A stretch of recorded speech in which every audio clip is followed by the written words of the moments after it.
Défenseur de la souveraineté africaine, panafricaniste et engagé pour la liberté et la justice, Nathalie Niam est avec nous. Bonsoir. Bonsoir. Soyez les bienvenus. Merci de m'inviter. Alors, on peut dire que c'est le grand retour au Burkina Faso après plusieurs séjours. C'est ça, en effet. Je suis venue d'ailleurs dans le cadre de ce qui va se passer demain au lancement, ensuite pour la collecte. J'ai accompagné le projet et toute la grande équipe du CMTS dans cela. Okay. Alors, vous êtes souverainiste, défenseur de la liberté et de la justice, je le disais. Que retenez-vous du combat de Thomas Sankara, celui qui vous a mobilisé aujourd'hui au Burkina? Oui, celui qui a mobilisé au-delà même des frontières du Burkina.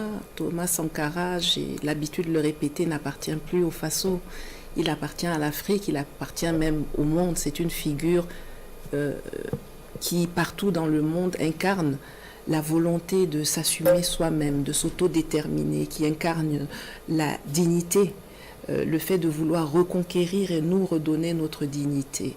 C'est quelqu'un qui avait très bien compris les enjeux du monde à l'époque, qui voyait très bien d'où venait le danger, qui avait malheureusement fait appel à la solidarité de ses pairs qui n'étaient pas du tout dans la même lignée que lui. Et c'est très intéressant d'ailleurs que ça se passe aujourd'hui, que ce soit de nouveau des gens qui sont engagés dans le même combat, qui poursuivent son œuvre et qui lui rendent honneur. Nous allons y revenir. En attendant, est-ce que ce que vous venez de décrire, est-ce la perception de la diaspora africaine, comme vous d'ailleurs qui êtes diaspora africaine? Alors, je suis plus diaspora parce que je suis de retour en Afrique. C'est vrai que les médias français me situent toujours en Europe. Je les laisse continuer de le faire, mais je suis beaucoup plus en Afrique qu'en Europe. Okay. Mais c'est une perception universelle, je dirais. D'ailleurs, on voit que le nom de Thomas Sankara est cité dans toutes les langues.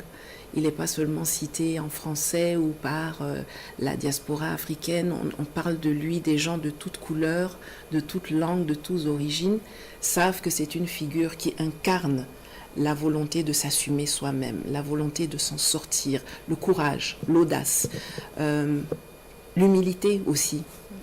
Le fait qu'il est quelqu'un qui a réussi un changement sociétal à son niveau, en très peu de temps d'ailleurs, si on regarde le temps où il a vraiment pu être à la manœuvre, mais qui a impulsé quelque chose qui a traversé les années, les décennies, et qui aujourd'hui se poursuit avec une ampleur renouvelée. Alors depuis peu, le Burkina Faso est dans une dynamique de réhabilitation de l'homme. Que pensez-vous de ce processus en cours? Je pense que ça doit nous donner des leçons. Ça doit donner des leçons à plusieurs personnes d'ailleurs. Ça doit donner les leçons à ceux qui l'ont éliminé et qui ont pensé peut-être qu'ils pourraient éteindre une flamme. Ils n'ont pas réussi. J'entends beaucoup de gens dire qu'aujourd'hui, le capitaine Ibrahim Traoré, c'est le nouveau Sankara. Je ne pense pas que ce soit le nouveau Sankara. Je pense que c'est le capitaine Ibrahim Traoré, mais que la flamme s'est transmise. Et c'est une leçon que l'on doit tous intégrer. Vous ne pouvez pas éteindre la volonté d'émancipation des Africains. Nous sommes des hommes et des femmes comme les autres sur Terre. Nous avons les mêmes aspirations et nous avons le droit de vivre dans la prospérité, dans la sécurité.